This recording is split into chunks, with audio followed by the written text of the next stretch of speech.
This is a very important day for us. 26 years ago, the Northern New England Passenger Rail Authority was created to manage the Downeaster service, the new train in town. And I think that was 26 years ago. On June 27th, it passed the legislature. And there was some rush, you remember, Bruce, at the time. There were so many contracts that have been piling up. The arrangements between Amtrak, between the state, between Guilford Rail and the Guilford system before Pan Am. Just so many all piled up waiting for the new agency. And you were one of the board members because fortunately, Governor King, when I asked him the question, was it sinful to have people who were rail advocates on the Rail Authority board? And he said, absolutely not. And you were selected because you authored the bill. Well, we cooperatively with DOT. We probably ought to start why we needed the Rail Authority. And the biggest thing was there was some potential liability for the state if it ran the rail or managed the rail, passenger rail service, because there was a federal law that said if that displaces people from other jobs, in particular bus drivers and people on bus lines, that the state would be liable for, or potentially liable for, paying for their lost wages. I had forgotten that, and that was an important piece. And they were just waiting in the shadows to leap forward for a big block of money. And there were other reasons. I mean, any other liability. I mean, this was an untested service, and so shielding the state a little bit anyway from potential liability was probably one of the biggest reasons that Governor King suggested that we have a rail authority.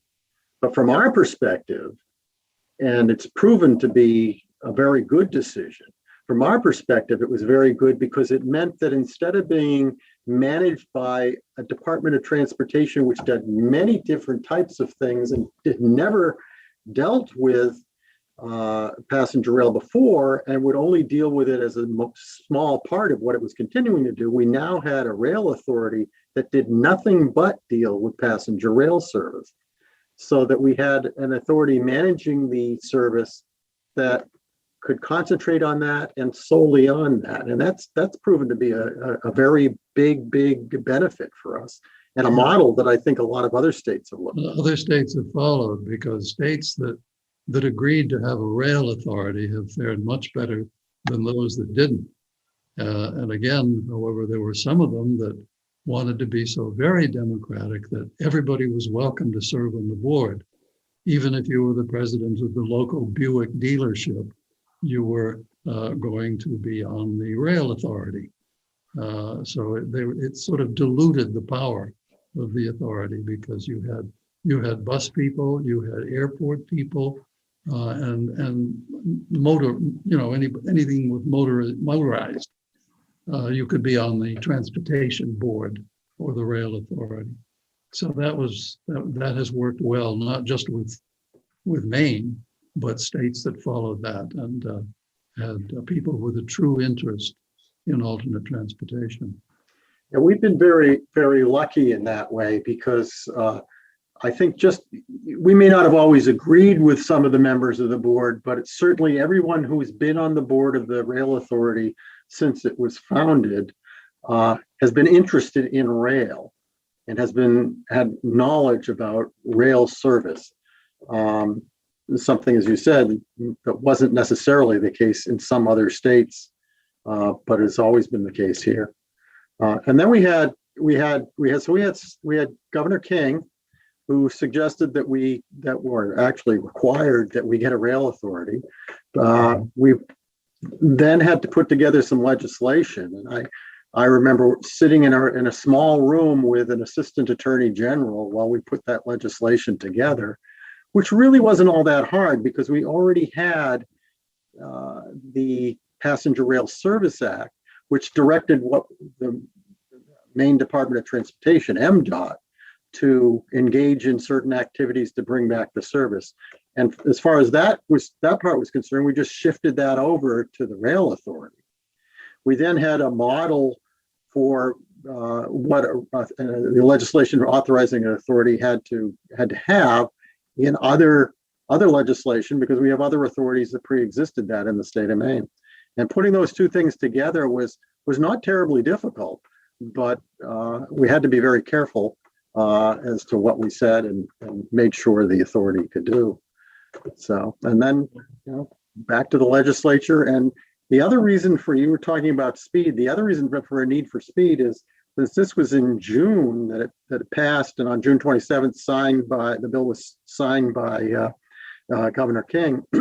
That means that we were right at the end of the legislative session. And if we hadn't gotten it done then, we'd have had to wait until the following year to get it done, which would have made for further delay. I mean, you remember we started on this in 1989. We initially, when we were working on the Rail Passenger Service Act, we went to the then Commissioner of Transportation in Maine and said, how long do you think it will take? And we had said, what was it, 6 months, year? Yeah. Well, we didn't get the service until 2001, so it was a little bit more than a year. No, but it was a wise move, and the fact that we were all involved in it with the DOT. We've never been controversial. I remember with you going to the commissioner and saying, when you woke up in the morning, if this was the law of the land, would that be okay? And he read it, smiled, and he said, well, how about one word here and one word there, and that's all. No big changes at all. So we always have asked the officials how they felt about it before we tried to. And of course, that commissioner was Dana Connors, who now is on the Rail Authority Board and is now, runs the Maine Chamber of Commerce. Yes, the state chamber. We're very fortunate that way. And today's the chairman of the Rail Authority Board is John Melrose, who was the Commissioner of Transportation when this law was being worked on. Right. So it's been amazing. All of the things that were going on, we find that was a very busy time of the year. And we had also been threatened with the loss of the last federal allotment of money because no contracts had been signed. And that old congressional nut where you can say, if you don't start using it, we're going to take it back. And we were right on the threshold of losing the money. And if it hadn't been for our delegation in Washington saving it, all this was going on at the same time, that we were trying to convince the legislature that we should have a rail authority. I can't even imagine if we hadn't created the rail authority, I don't think we would have progressed beyond that. You're right, I'd kind of forgotten, because Angus has been such a good friend over the years for public transportation and our efforts. Angus had no experience with passenger rail, and he was somewhat undecided. He was basically, as I recall, I think you've told the story that he said, I'm a blank slate and write on me. Yes, when he became governor and called me and he said, consider me a blank page, so write on me. And since then, both he and his wife have become not just supporters, but frequent users of the Downeaster. Now that he's a senator, of course, he's not always around to use that, but certainly he does when he can, and his wife is on there often. Frequently, and one of the last times that he rode the train, he came in, and so security people have to travel with him that when the train came in at 8 o'clock that night and they were coming down the platform, I thought, who are all those security people? And it was Mary who stepped forward because I started moving towards the governor, and the security forces were expecting maybe I was some kind of terrorist. If it hadn't been for Mary extending her arms and saying, good to see you. And then they stepped back. But he has been great for us as he is today as well as Senator King. And of course, we've had great support all the way through with pretty much all of the congressional delegation from Maine, and we continue to have that support. We've been extraordinarily, I won't say lucky, because we've had, if it were a matter of luck, we've had a matter of luck since 1989, and that's a pretty long streak of bad luck. There was a lot of hard work going on behind the scenes for this, but we have had tremendous support. And I was just going to say, in addition to that, I mean, it wasn't just later on, but we've had support right from the get-go. The bill that created the rail authority, for example, was the vote for the bill was in the House. It was the main House. It was 106 for, 32 against, and 13 absent. And in the Senate, it was 24 in favor, 9 against, and 1 absent. So that just shows you that we had political support. When we previously had to get the Passenger Rail Service Act and had to get signatures, and we got eventually about 90,000 signatures of registered Maine voters supporting it. We've just had support all the way through from both sides of the aisle, and we continue to do so.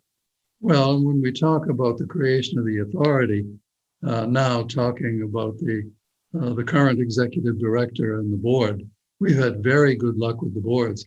How many years did you serve on the board? I was there, I think it was 5 years from 1995, later in the year after it was formed, until early 2000. So you lived through the period where we did the survey, and that's how we came up with the name, the Downeaster. That's correct. We pulled the numbers and said, send in your favorite, and Downeaster won. After there were a lot of the pine trees and so forth, but realizing that it was a train that served Massachusetts and New Hampshire as well, somehow the Downeaster was more appropriate to us. And it was approved when you were on that board. There were a lot of things. We were very fortunate. And the highlight for me was one of the biggest benefits we've had of having one of the first state-supported services was in our initial contract with Amtrak, was that we reserved the right to figure out who was going to serve food on the train. Yes. And then that's always been a highlight. But I remember one of my earliest bright points was going to get to sample the food from the various parties that were bidding for that work, yes, even before we had a train. And it was quite nice to be able to do that. Well, we were always included in all of those moves in the early days, because really nobody had any idea how it was going to work or what would make it work and what made it better. That's also how the host program was created.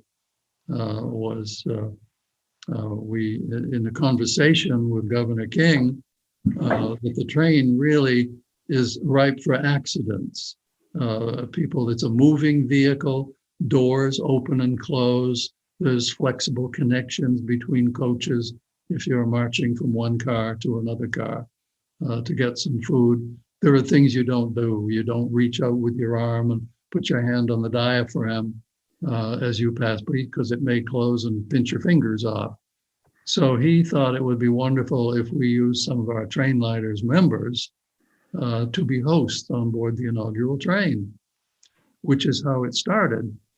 We had a wonderful inaugural train. That's a whole other story. But after the inaugural settled down, he said, do you think we could keep the host program working for a while? Because it was a good idea. And that's, of course, what we have done. It's suspended at the moment and was during the big outbreak of the virus. But we hope it'll be back, sometime midsummer. But the host program was also part of, we needed the rail authority, we needed Amtrak. But again, we've been blessed with wonderful relationships, not only with the top management at Amtrak, but obviously with the rail authority as well, and its board members. I remember one of the previous constantly saying, we hope we're doing something that your members will love. And I always got a kick out of that. I thought that would be nice. He was very thoughtful. Your members will be pleased. And food service was one of them.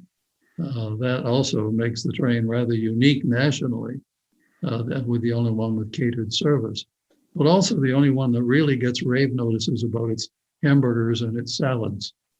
So we've done some pretty good things, but it all started, and we needed the rail authority. But so this was the anniversary, and though it was a rugged year, and I still wonder how a group of our volunteers, how we managed to keep all these balls in the air without losing any of them during that month of June, that summer, in June of '95. And we still have, and even today's board we have representatives from the tourism department on the board, from MDOT on the board. We have two former transportation commissioners on the board, and we have others that are just interested in the success of the train, and they all work hard on that. It's very important. But I think what we can't ever forget is that we have a board, but they have a staff of fewer than 10 people, which is managing a train system that deals in millions of dollars a year, not just for revenues coming in from passengers and for operation of the train, but also for maintenance of the train. And frankly, I find it amazing that they can do all that with such a small staff, a very efficient staff. We have not only an efficient staff, but also a very skilled one. For example, there have been numerous awards won by Patricia Quinn, who's the executive director over the years. We've had numerous awards for the public relations items that they have done, the advertising they've done. I mean, these were people who, prior to coming on to work at NNEPRA, there was no possibility of them really having any passenger rail experience that was comparable to this, because there wasn't anything like this. Well, they followed their executive director. Patricia did the right things, but you're reminding me of a point that 3 of the presidents of Amtrak have suggested that all state-assisted services should be managed as well, and like the Downeaster, Maine's Downeaster, which subtitle is America's Favorite Train. And that was granted by Train Magazine in the early years, that it had the highest ratings of any of the Amtrak branch lines. And it was America's favorite train that month. So we tacked that onto our list of accomplishments, which is quite a thing in this critical society sometimes about trains. You either love them or you hate them. Yeah. On that. Well, for the getting back to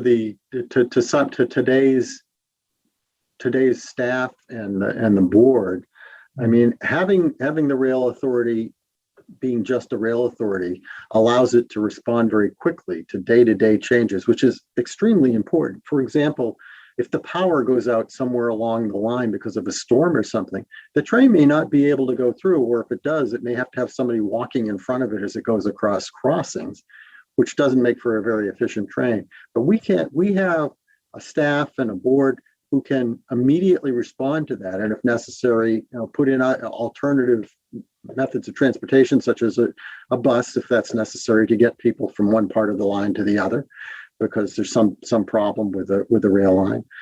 We have somebody who is, we have people who are monitoring the maintenance of the line by mostly what is now Pan Am Rail, a very good partner for NNEPRA, and